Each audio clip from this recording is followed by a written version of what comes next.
And now, ladies and gentlemen, please welcome back to the stage, Mark Tuttle. All right, folks, we are in the home stretch now. We have one more keynote for tonight. I know the bars and tables are waiting for you, and you're waiting for them. Quick reminder that we're going to do one more prize giveaway once the next speaker is done speaking. We spent the last 20 minutes removing the name Heather from the randomizer. And we found out that Heather is at Bally's wondering where the hell everyone is. Ladies and gentlemen, let's now find out what's going on in the world of EverQuest 2 with, I would say, the best looking producer at SOE. Senior producer, Holly Longdale.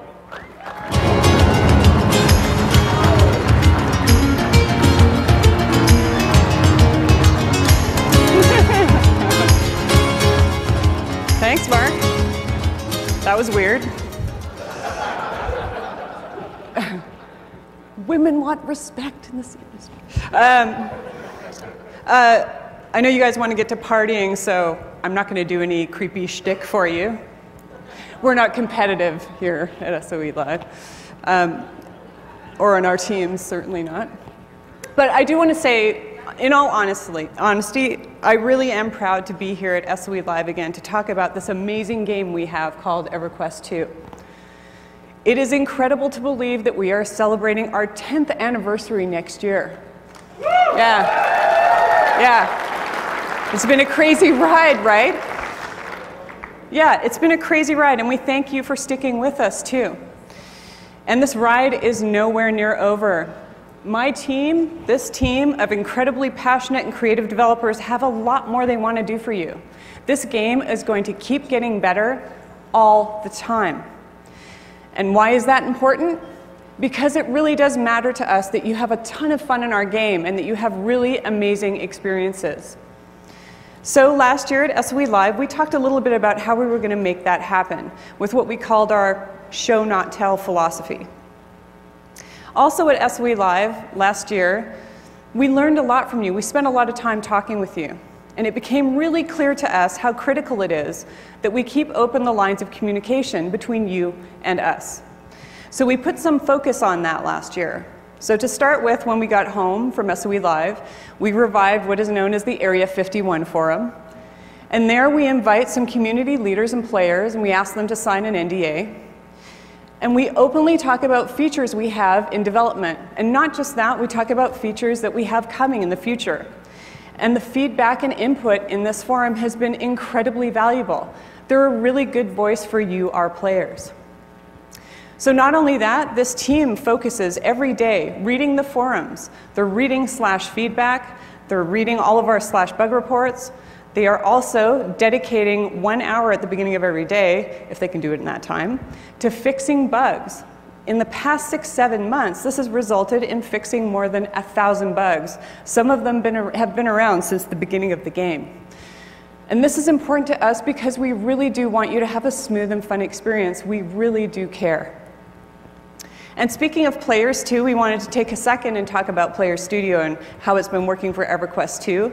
It's been a lot of fun for us. And as you can see, it's adding a lot of flavor to the game. There's some really cool items here. Cambrian Man, one of our creators, is here at SOE Live, and you'll see at the end, Smed showed you a brief look at the tinkered auto wagon, but wait till you see the animations attached to it. It's pretty crazy. We have over 50 items that have been approved either in our marketplace or about to be there, and we're getting more all the time. And we really want to invite you to take part in this program if you're interested. Yeah, it's pretty crazy. Right? Yeah, it's amazing. Yeah. Yeah, and like I said, we really want you to get involved in this program because you get to make your mark on EverQuest 2. You get to add to our world and add character. So now we want to just take a quick look back, go back to since we launched Chains of Eternity in November, what we've been doing with our free content. So to start with, as we do every year, we've got Frostfell. But we wanted to tell you that every single time these holidays come around and every live event every single year, it's important that we add new stuff to it for you. Here we've got our Ginger Dread man, and oh, poor guy. Yeah. We also have a releasey day as well. And again, in February, we added new items and content to these holidays because we always want you to have something cool to look forward to. Then we had our mini updates in December and February, which included a 2-group Burn Bones End dungeon, the Dreadcutter raid zone based on our ship zone from the Chains of Eternity expansion. We also added guild achievements, which is a cool new feature that allows you in your guild to track your raid targets and kills.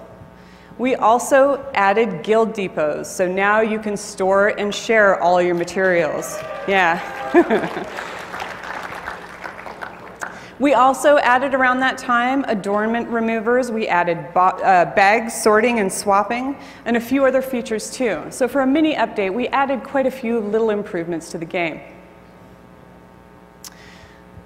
Then Brew Day in March, favorite of brass. Then of course, Bristlebane Day comes around, and this is always one of our favorite conversations in the year. What are we going to do for April Fools? So we were sitting around talking, and we thought, how cool would it be to ride a meat beast as a mount? So 2 of our artists, Tom Toby and Christopher Atkins, took this endeavor pretty seriously. Let's take a look at what happened.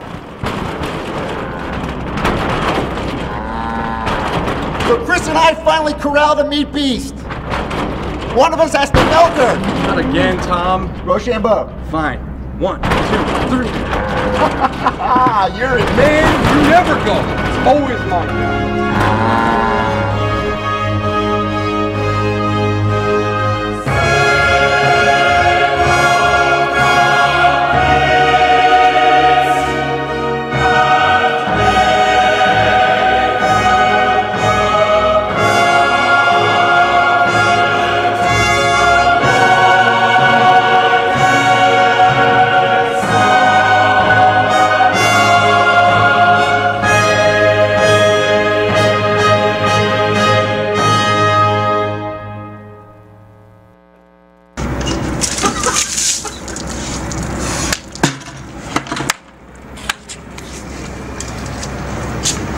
That was way more horrible than I thought it was going to Yeah.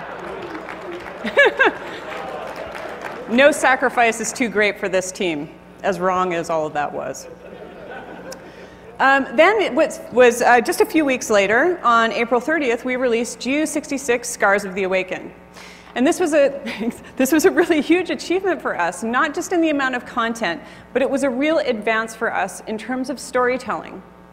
So to start with, in our overland that we released in Cobalt Scar, we pair you with a central character in the story, Osh the Othmere, who in our game is pretty famous. And you go along with him on his journey to determine what has happened to his tribe in Cobalt Scar. And along the way, you do some pretty cool and unusual things. For example, you take part in a really touching funeral ceremony where you're ushering some unfortunate dead Othmere out to sea. I shouldn't laugh, it's terrible. And not only that, you end up encountering a horde of Othmere zombies that kind of shuffle after you relentlessly. And then you move on into the new Combine Army storyline, and then you get sent into Siren's Grotto. And here last year we showed you a preview of Siren's Grotto, but we really didn't show you the actual visual storytelling that was happening in that zone, which was broken ultimately into 2 parts. So you saw here, you see the Siren area that looks opulent. Then it moves into an influence of fear with all new architecture. So here we really wanted you to experience the story as you're moving through the dungeon. And I think we really hit a milestone with this release. So not only that, we also added the class updates based on the focused feedback forum from earlier in the year. And in that forum we asked you, what do you find tedious and frustrating about the classes you play? So we made a couple of updates as a result. So some examples of some of the changes we made that take some of the tedium out of the gameplay is Crusaders can now cast while moving, and Scouts have a lot more latitude in their positioning when they're fighting NPCs. And again, this is just part of what we really want to do to make sure that you're having a really smooth, fun experience. This game is supposed to be fun. Then, what felt like a heartbeat later to us, just over a week ago, we released GU67 Darkness Dawns. Thank you, that's great. This was a really big achievement for us too in terms of the uniqueness. We wanted to add a lot of variety to serve the various ways that you play. We also wanted to add and move along our storyline, which we refer to as Age's End or the Age's End Prophecy. And I'm going to show you a little clip of the signature line quest that we delivered in GU67, but I'm going to give you a bit of context so you have a bit of understanding of what's happening in the video. So in EverQuest 2, the Age's End Prophecy tells us that Keraphim, the great prismatic dragon, is going to bring an end to Norath as we know it. So in GU66, Scars of the Awakened, you're still continuing to thwart his efforts, learn more about the prophecy, and do everything you can to prevent him from having this prophecy come to pass. So in GU66, you find this Tears of Veeshan in Siren's Grotto. And then the leaders of the new Combine Army, which represent the leaders of Norath, call upon you to meet with them to discuss what to do with this Tears of Veeshan. And as it turns out, this tear is an amplifier of magic. It is a great magical artifact. So in this meeting, you're standing there in this area talking to Queen Antonia Bale from Keynote, Lucan Delir from Freeport. You're also speaking to Jelinek, the wisest dragon known in our world, who has also been a guide for the new Combine Army. And Jorlak, another central figure for us, appears here too. And it's decided that to use this tier to summon Lendiniara, who Tom mentioned, who appears in the EverQuest story. And she is a great oracle dragon. So she is being summoned to determine what should the next steps be to prevent Keraphim from ending the world. And this is what happens.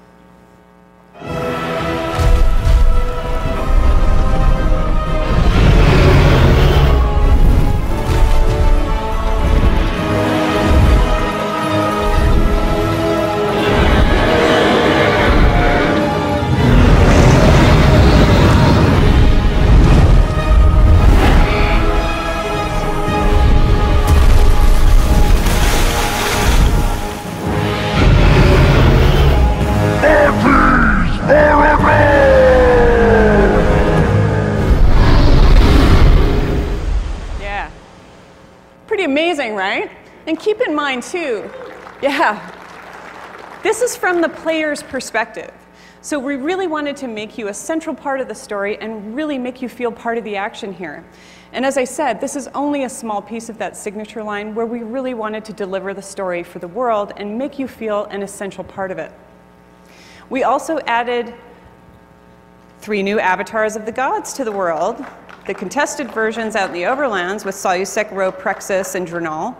And at the same time, too, we released the Arena of the Gods. And the, and the goal here, really, was we wanted to level the playing field for all of our guilds out there so that everyone had an equal shot at the contested avatars. So in this arena, a raid force can go in, summon any one of the 9 avatars we have available, and really practice and hone your strategies. So it's really going to allow guilds to be more competitive when those contested avatars of the gods spawn. We also released character advancement templates. And this is a big feature for us. It is a cool feature that allows you to deal with the complexity of having to spend now over 300 points in abilities. So now in this system, you can choose a template we've created for you, and then you have confidence knowing that all of your points are being assigned and spent automatically, and you've got a good build behind your character. Or if you like to experiment with your statistics and all the various abilities, this system has the flexibility to provide that too. You can experiment as often as you like. We've taken away all the respec fees, and you can save as many of these templates and switch them out at will. You can also load a character template from someone who's given one to you or one you like, and you can share them too. It's a really cool, flexible system, and I'm really proud of it. The timing was really right for this because we really want this game to remain fun and easy to play for those who want to play it that way. And there's another reason which I will also get to in just a minute. But we also added personal depots in GU67 Darkness Dawns, which you asked us for. And we also released daily objectives. And our daily objective system now rewards you for playing the way you do every day. And we talked about releasing a loyalty rewards program in February, which ultimately became this system, but we really weren't happy with it because it felt more like something you were obligated to do every day. So now, in this system, you're being rewarded as a byproduct of what you do. We have 6 objectives every day. They cover all of our play styles, and they're relatively simple to complete. And when you do 2 of these, you then get a loyalty token, which you can spend at merchants in Freeport and Keynote, and get some pretty cool, unique items. So, not only that, we released 4 Fabled dungeons from our Desert of Flames expansion. And this allows you to go back into older content at a higher level and experience it again or experience it for the first time. And you're going to see us do more of that too over time. We're going to start hitting our other expansions. So that's just a look at where we've come from November just to today. And now we're going to take a look ahead. And there's a lot to show you. Yeah. In mid-September, less than a month, we are going to bring you heroic characters. This cool feature is going to allow you to get into our high-level content and have a ton of fun easily. These are level 85 characters. They come with a full set of armor with new appearances you see here. They come with a pre-assigned character advancement template, as well as a flying mount. And they will start in Ice-clad and Velius, which has been completely re-itemized, so that as these characters advance, the new rewards are going to feel really satisfying and cool. And we still have a few details to work out about this, but I can tell you right now that every single person can play a heroic character for free. Come on, it's a big deal.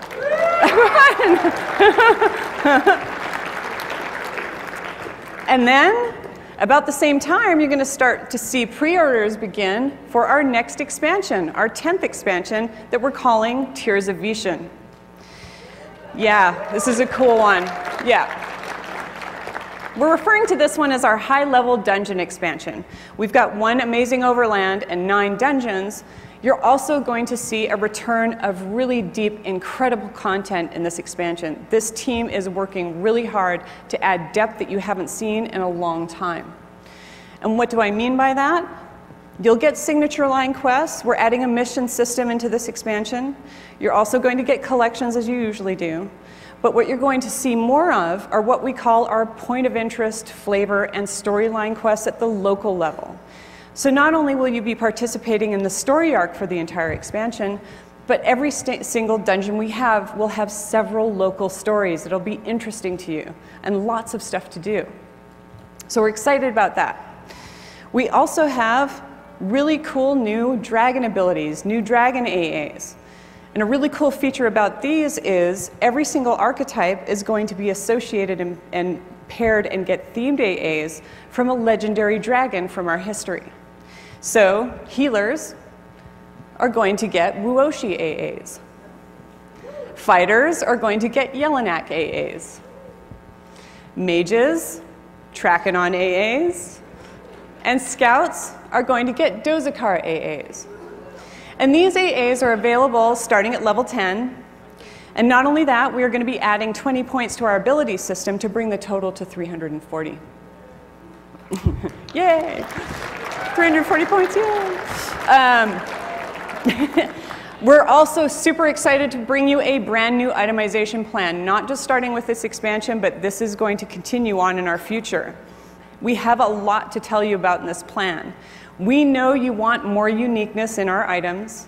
We know you want more choices and flexibility in how you build and gear your character to support the way that you play. And we're bringing that to you.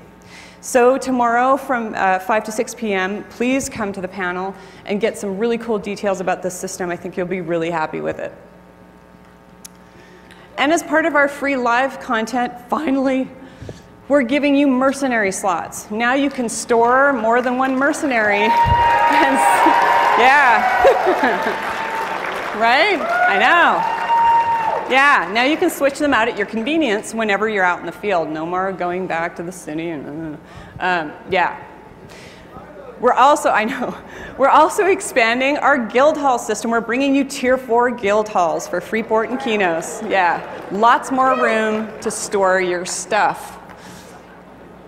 And because this is a high-level dungeon expansion, we are going to improve, update, and add to Dungeon Finder.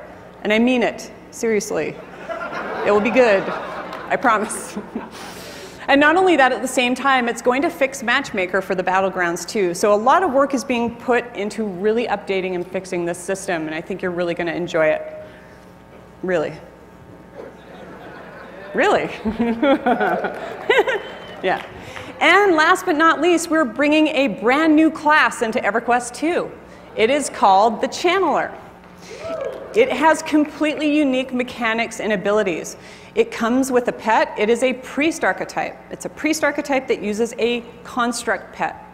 And this pet is ultimately your power source. And as you can see here, it is completely customizable.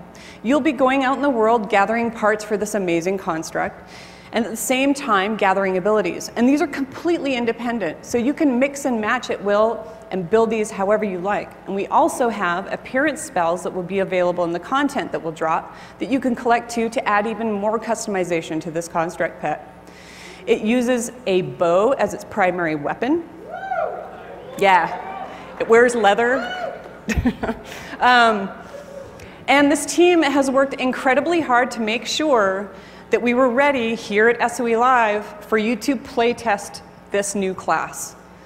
So on Saturday, yeah, from 2 to 6, this is all the super secret testing session stuff you may have seen. So we're inviting you to come from 2 to 6 p.m. on Saturday to the mezzanine to play test this character, and our team's built some various level ranges for you to try. We're also opening the Channeler on beta during SOE Live for everyone to try. And we also have a panel on Sunday where we're going to give you a lot more detail about this class, as well as hopefully get some feedback from you. We've also got a survey, an online survey prepared, so we can get feedback from you too. It's really important to us that you try this and have a good time with it. So that's the features. Now we're going to go and take a tour into Tears of Veeshan. And it's really early days yet for the art, but we've already got some really cool stuff to show you. But before I do that, I want to give you a summary of where we are in the storyline.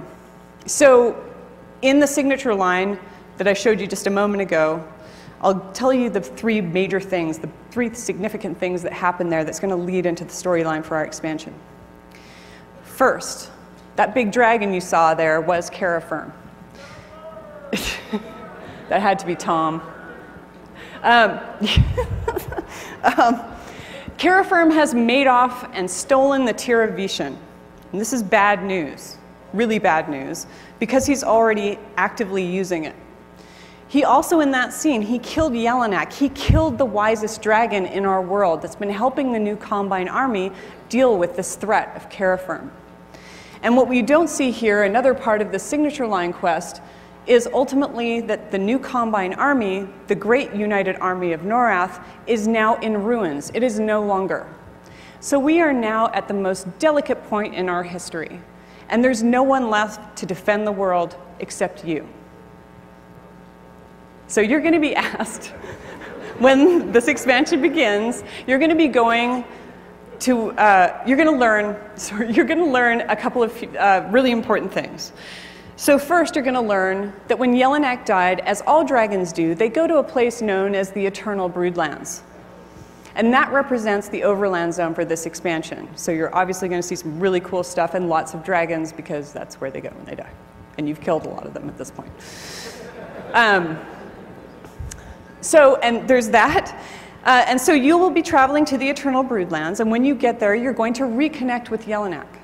And he's going to reveal a few things to you that are also bad news. To start with, yeah, Terraform has the Tears of Veeshan, but not only that, there is more than one. In fact, there's several Tears of Veeshan, and they are exponential in the power that they add to whoever controls them. And not only that, Terraform knows about them. So now you're in a race. Because now, Terraform's not going to just bring the end of Norath. He's going to bring an end to everything, to every universe. So because of that, Jelinek is going to send you to various locations in time and space in order to recover these tears and or prevent Terraform from getting them himself. And this is allowing us a lot of really cool variety in the dungeons we're going to bring you. So with that said, let's take a look at some of the zone art coming together. This is the Eternal Broodlands. This is where dragons go when they die. Here you see Jelinek. And what you'll learn when you come here is that each dragon influences the area around it. So here, Jelinek with his light colors has the white cherry blossom look and feel. Here we have Darethar, the gold dragon, who also influences his area with golden colors. We have a lot of dragons in this zone that you're going to be interacting with. And not just interacting with, you're going to be partaking in some really incredible stories going from history to challenges to dragon politics, all kinds of variety.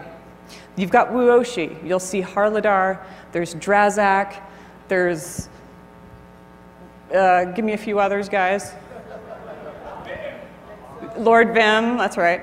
Yeah, so there's a lot of really cool dragons in here that you're going to be connecting with. This also has adventure content. It's got raid content. It's got collections. It's got merchant areas. It's got trade skill areas. It's going to have hidden content too. So there's a lot of really cool stuff in this zone. So now we're going to move on to our expansions, and we're going to start with 2 brand new Shisar themes. And here you're going to enter an area known as the Chamber of Stasis. And here you're going to see Shisar architecture, statuary, and so on. And as you move through this dungeon, as we've said, it's very important that you see the story being told around you. So you're going to determine and learn something very unique is happening here. And now, it's been abandoned by the Shisar, but the Naiad have moved in. They discovered this abandoned temple, and ultimately, looking at the similarities, now feel that the Shisar were their gods. So not only are you going to get the layer of the story of the Shisar and figuring out what happened to them, why this is abandoned, and what its original purpose was, but you are also going to be taking part in this other layer of the story with the Naiad. What are they doing here now? What are they going to be doing? So a lot of really cool stuff happening in here. That was a Shisar construct there. So we have a second theme for the Shisar dungeons, but it's too early in its development to be able to show you anything. But I can promise you, it's got a completely unique story, completely independent of the Chamber of Stasis. So we're excited to bring Highkeep into EverQuest 2. Yay! Yeah. And just like in EverQuest, Highkeep grew up along the trade route between Freeport and Keynote, and here it was incredibly successful incredibly quickly. And it grew really high up into the sky really quickly, and when it couldn't grow higher any longer, they started to dig below. And typically, when you dig below, you uncover something you didn't want to. And in this case, you uncover a pretty rowdy clan of Pitclaw goblins. At this point, they have now overtaken Highkeep, and it's going to be your job to go in here and determine what is happening here and hopefully clean them out. That said, though, here you can see a lot of uniqueness in the various themes in Highkeep. And these goblins are going to have a lot of unique events to take part in. And there's a pig. So again, the second part of this dungeon is too early in its development, but the second part we call Pitclaw Depths. You'll be exploring the dungeon of Highkeep and the mines themselves, and there's a lot of really cool interactive storylines in there, and a very unusual, unlikely leader of goblins. It's a really innovative story, and I really can't say how proud I am about this team about really pushing their creativity and innovation in their storytelling. We also are bringing a brand new Stonehide theme. Here you're going to see some character art that's in development. And now, Stonehide in Enchanted Lands has reached critical mass. The Queen is sending her daughter out with a contingent of protectors and soldiers, and these are the models that we'll be using. And not only that, the Queen has sent her sister with the princess. And along the way, they're looking for a new hive. Everything's going well. And then in a fit of envy, the Queen's sister imprisons the princess. Even so, she continues to create and build a hive, and it has a really creepy, unusual effect on what develops. So there's a lot of really cool stories to be told in this dungeon, and hopefully we'll be able to show you some of that really soon. We also are exploring an area we call Nexus Core. So EverQuest players are familiar with the Nexus. Yeah, and here we're going to be exploring what powers the Nexus. And this is a really interactive zone for us. So this zone will have heroic and solo versions. But there's also an event version of this zone where you're going to be doing some pretty cool things that are really going to change the story in the expansion for you. And last but not least, Temple of Vishan. Yeah. This is an incredible zone. It is the biggest dungeon we have made in recent memory. It has over 20 bosses in it. And its scale is so huge that this is the first dungeon that we're going to allow you to fly in. Yeah. So at this point in the storyline, this tour is going to continue, and it should be said too that this is just one portion, one hall area of Temple of Vishan. There's 2 others as well. But here, Karaferm has taken over the Temple of Vishan with his awakened army. And because he's had this Tears of Veeshan, he's actually levitated Temple of Vishan into the sky. It's become a flying fortress.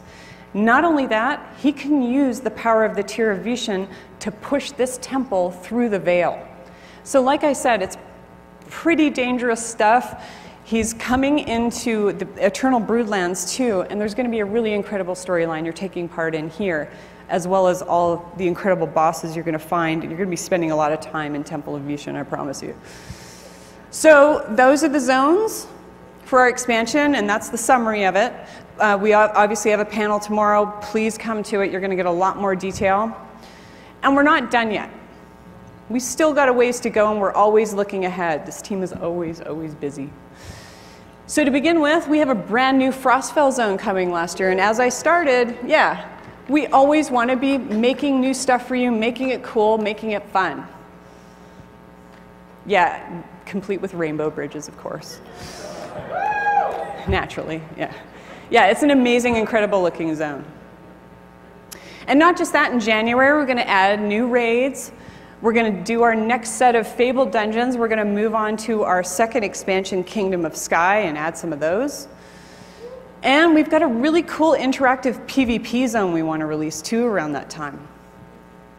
And we're still looking ahead. We already have our theme in place for our expansion next year. And this is just a hint of the theme that we'll be going with. Don't say it if you know it. And of course, we're not going to talk about it here. But some incredible characters are coming together for this. And like I said, we are always, always, always looking forward. This team is tireless. They want to play this game as much as you do. So that was just a quick look back and a little bit of a look ahead. And while we're here, I wanted to ask my team to stand up so you can get a good look at them. So guys, can you, up, yeah. You didn't have to clap for them, really. I really want you to get to know their faces, because we want you to come talk to us. We are here for you. It's incredibly important that we keep, like I said, our communication open and honest. So please come and talk to us. We really encourage it. And while my team is standing, hopefully still, very nice, very good.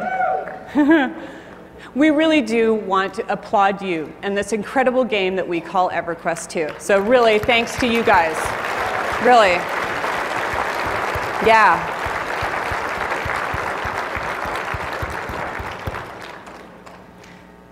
So with that said,